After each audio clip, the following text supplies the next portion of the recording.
여기는 저희 아버지의 놀이터입니다. 놀이터. 이것도 이 귀여운 난로도 저희 아버지가 만드신 거예요. 언제 만들었는지 모르겠어요. 이런 자그마한 것들은 뭐 뚝딱뚝딱 만들어 버리시기 때문에. 그리고 여기 앉아서 이제 아이디어를 구상하시고 설계도를 짜시고 하시죠. 이런 것들 다 그려서 자재 사고 만들고 그런 게 저희 아버지의 일입니다.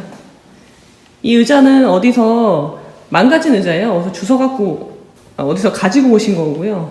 망가진 의자지만 저희 아버지에겐 좋은 휴식처이자 아이디어를 생산해내는 곳입니다. 이거는 선반이라는 건데요. 여기서 직접 이걸 돌리십니다.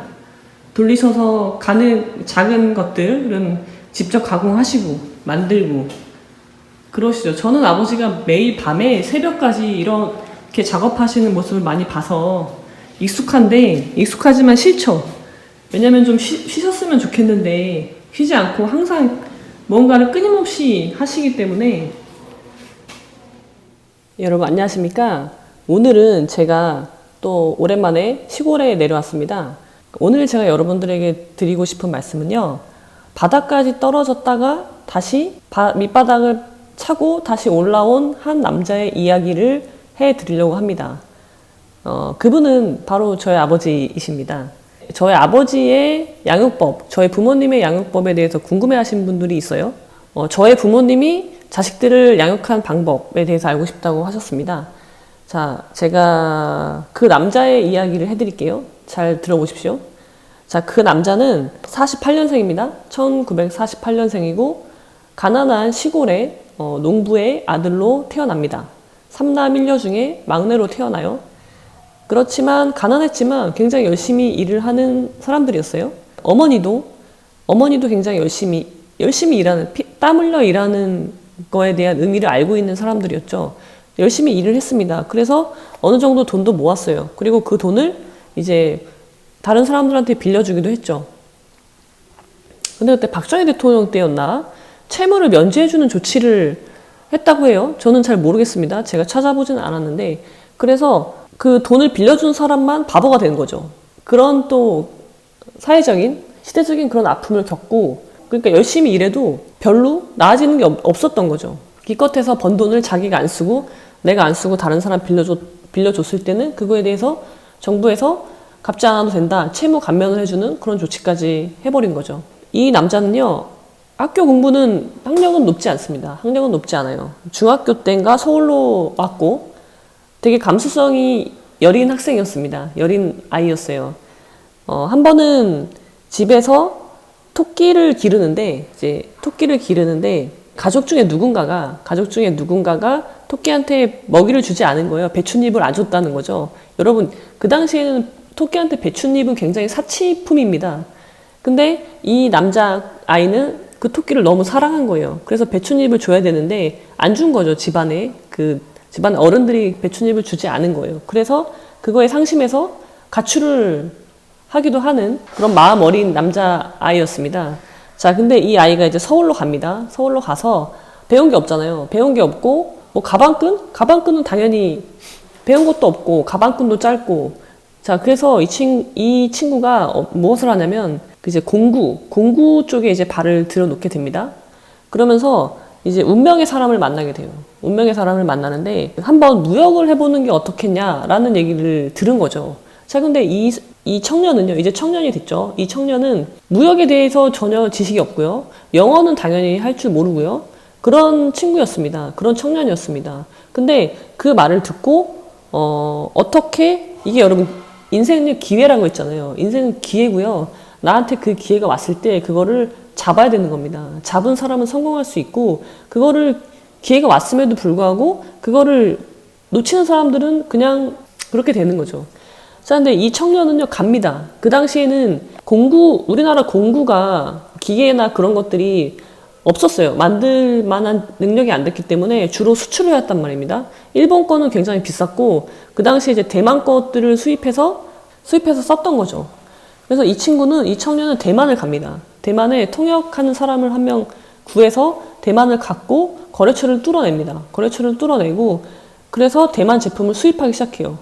자, 근데 이 친구가 돈이 많은 게 아니잖아요. 돈이 많지 않았지만 그런 식으로 조금씩 하는 거죠.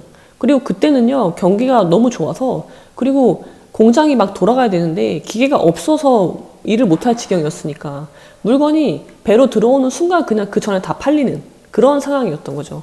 그래서 만약에 이 청년이 자금이 그때 충분히 있었다면 아마 이미 엄청난 부자가 됐을 겁니다. 근데 이 친구는 돈이 하나도 없는 가난한 집안에서 태어났기 때문에, 그리고 아직 나이가 젊기 때문에 아무것도 없었죠. 그 와중에서도 길을 찾아서 열심히 한 겁니다. 그래서 이제 어느 정도 기반을 잡았어요. 기반을 잡고 진짜 멋있게 이 청년은 굉장히 사고가 다른 사람보다 깨어 있어요. 그러니까 똑같은 시대에, 동시대에 똑같은 나이에 자기 친구들과는 굉장히 깨어진 사고를 한 거예요. 그렇기 때문에 그 당시에 대만이라는 곳을 가서 또 거래처를 뚫어냈죠.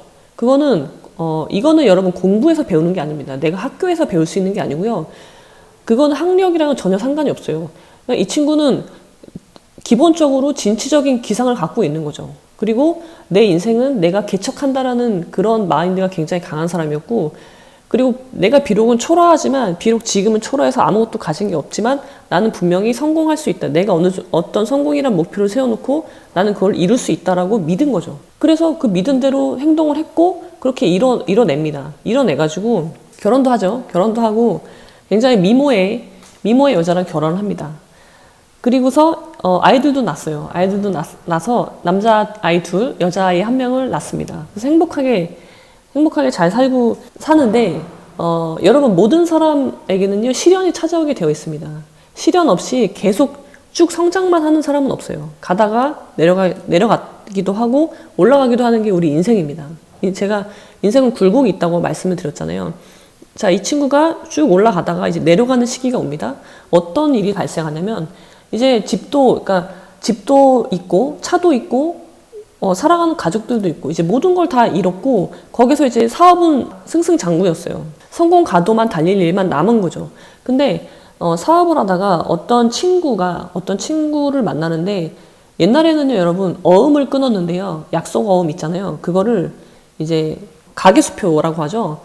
옛날에는 여러분 융통어음이라고 해서 실물 거래 없이, 그러니까 상품이 오고 가는 거 없이 그냥 어음만 끊어주는 겁니다. 가계수표를 끊어주면 그 사람이 이거를 은행에다가 내요. 만기가 있잖아요. 보통 만기가 3개월짜리를 끊는단 말이에요. 그러면은 만기 전까지는 그 돈을 지급을 안 해도 되니까 그걸 은행에다 가서 할인을 받는다고 하거든요. 그럼 은행에서는 1,000만 원짜리 가계수표면 거기서 수수료를 얼마 떼고, 그러니까 미리 3개월 동안 기다려야지 지급이 되는 거잖아요. 근데 3개월 전에 내가 은행에서 돈을 주는 거니까, 그러니까 매입하는 거니까 그만큼의 기한의 이익을 빼고요, 남은 금액을 주는 겁니다. 그러면은 그 사람은 그 돈을 받고 이제 미리 받을 수 있는 거죠. 그래서 이제 자금을 이제 돌리고 3개월 뒤에 그 돈을 자기가 막는 그런 식으로 이제 약속이 된 거죠, 상호 간에는. 근데 이 친구분이 그거를 은행에다가 할인을 받고 나서 자기가 그걸 안 막은 거예요. 자기가 돈을 원래 막아야 되는데 3개월 뒤에 자금을 장사를 하든 어떻게 해서 그 돈을 막아야 되는데 이분이 그걸 안 막은 거죠. 그럼 결국 은행에서는 그 발행인이 누굽니까? 발행인이 이 청년이었잖아요. 이 젊은이였으니까 이 젊은이한테 당연히 지급하라고 그게 가잖아요. 근데 이 친구가 만약에 지급을 못하면 어떻게 돼요? 부도가 나는 겁니다. 근데 이 친구가 친구한테 그렇게 해줬다가 그 친구가 그걸 은행에서 할인을 받았고, 근데 그거를 돈을 만기일에 지급하지 않았기 때문에 결국 자기한테 이게 날라왔는데 이제 막을 수가 없는 거죠. 막을 수가 없었죠. 그래서 결국 부도가 납니다. 그때 부도난 금액이 5,000만 원이었습니다. 5,000만 원. 그 당시에 여러분 5,000만 원이면요 굉장히 크고요. 그 사람의 인생이 그냥 폭삭 망한 거라고 보면 돼요. 망했어요. 다 망했다고 보시면 됩니다. 자, 근데 그런 상황에서 제가 기억이 납니다. 제가 기억이 나는데 그때요, 제가 초등학교 들어가기 전이었던 것 같아요. 초등학생이 되기 전이었는데 집에 이제 갑자기 아버지가 오셔가지고 아버지하고 어머니하고 텔레비전하고 그런 값 나가는 것들 있잖아요. 여러분 옛날에는 텔레비전도 집집마다 있지 않았거든요. 텔레비전이랑 그러니까 값이 나가는 비디오도 옛날에는 다 있지 않았고, 카메라, 고가의 카메라 그런 것들 있잖아요. 그런 거를 다 옮겨야 된다는 거예요. 그래서 무슨 일이지? 저는 잘 모르니까. 근데 부모님은 그런 그런 어려운 일을 저희들한테 얘기하지 않으셨거든요. 절대로. 그러니까 다 두 분이 다 감당하시고 그런 분들이었기 때문에 저희는 전혀 몰랐죠. 근데 그걸 다 옮겨야 된다는 거예요. 왜? 그러니까 들어보니까 뭐 빨간 딱지가 붙을 수 있다는 거죠. 그러니까 그 전에 옮겨놔야 된다는 얘기까지 제가 들었습니다. 그랬어요. 되게 어려운 시절을 겪었죠. 그리고 근데 저희 아버지는요, 이 청년은요, 그래서 그 5천만 원을 결국 다 갚습니다. 예, 그렇게 해서 그 청년은 그 위기를 벗어납니다. 정말 뼈 빠지게 일했고, 빚을 다 갚았고, 그래서 엄청 힘들었죠. 가족들도 엄청 힘들었지만, 고난을 다 겪었고요. 그리고서 이제 계속 열심히 일을 하죠. 그리고 대만과 무역을 하다가 나중에 중국과 수교를 하고 나서는 중국과 또 무역을 다시 합니다. 그러니까 거래선을 넓히는 거죠. 중국의 중국의 공장들이 굉장히 시골에 있거든요. 북경이나 상해 같은 대도시에 있는 게 아닙니다. 그런데 다 찾아다니면서 다 비즈니스 하고, 중국어를 할 줄 아냐? 중국어 하나도 할 줄 모릅니다. 인사는 할 줄 알죠. 니하오나 그런 건 할 줄 아는데, 근데 열심히 중국어를 배우려고 하고, 그 나이가 돼서도 40대, 50대가 돼서도 60대가 돼서도 계속 중국어를 배우려고 하는 거예요. 물론 이게 진도가 나가진 않지만 그런 마음을 항상 갖고 있고 비즈니스를 계속하고 그러신 거죠. 그러다가 IMF도 맞죠. IMF가 왔을 때도 IMF 때 여러 번 많은 사람들이 망했잖아요. 근데 이분은 망하지 않았습니다. 이분은 그 어려운 고난의 시기를 또 잘 이겨냅니다. 견뎌내셨고, 그래서 이제 피해를 최소화시킨 거죠. 피해를 최소화시키고 또 계속 발전해 나가는 그런 분인 거죠. 그래서 지금은요, 그 당시에 그분은 굉장히 가난했다고 했잖아요. 가난한 집에서 태어났으니까. 근데 그 가난한 집에서 태어났고 친구들 중에 굉장히 부자들이 많았단 말이에요. 돈이 많은 부모님이 돈을 엄청 물려주고 그런 사람들이 있죠. 근데 지금은요, 그런 사람들이 오히려 아무것도 가진 거 없이 그때보다 더 못한 생활을 하고 있는 사람들이 더 많다는 겁니다. 근데 저희 아버지는 계속 성장해 온 거죠. 한번 이렇게 바닥으로 내려간, 정말 인생에서 바닥까지 내려간 적도 있지만 그거를 밟고 다시 올라온 거예요. 올라왔을 때는 그 전보다 더 많이 성장해 있었던 거죠.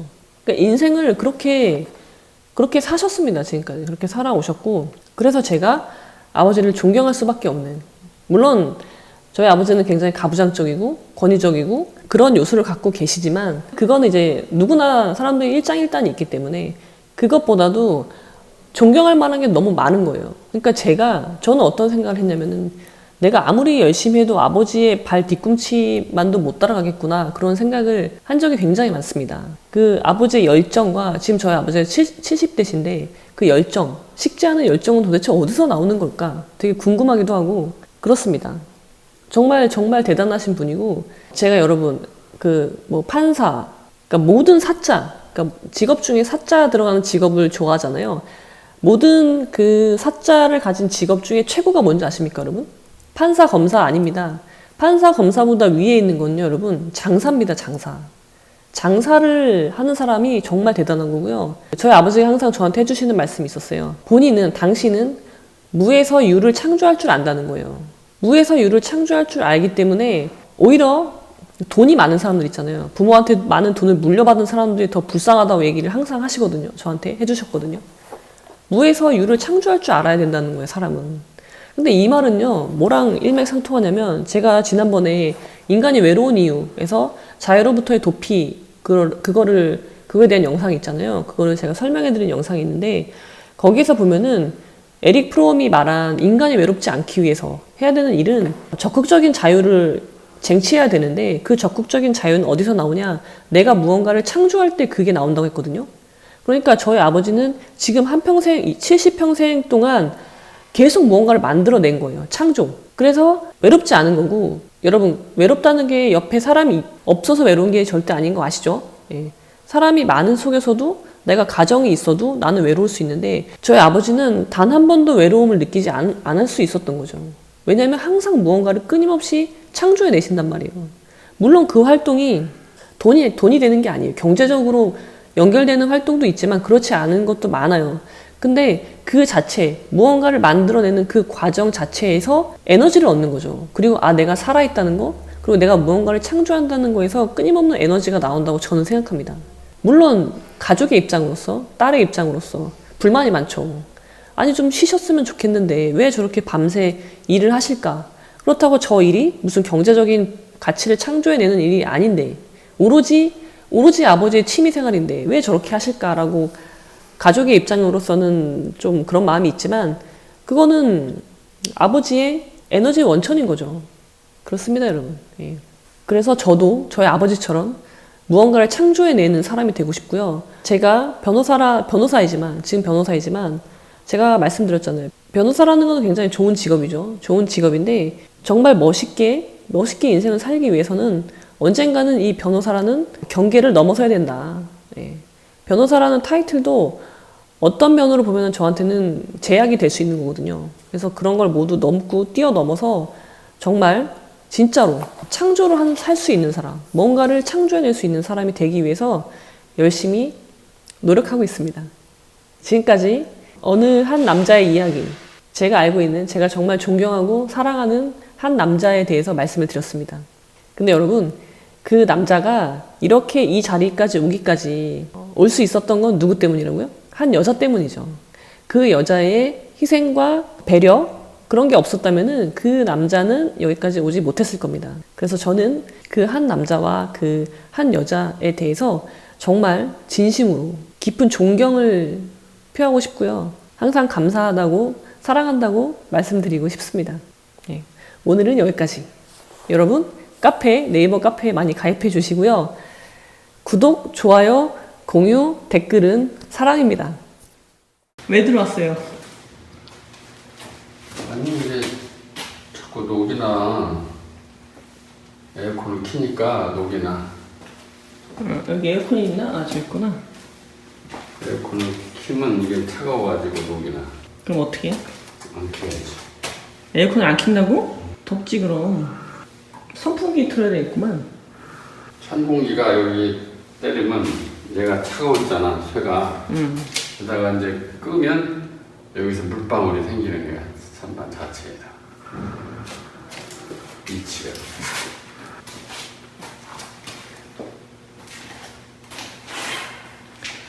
식사하고 하세요?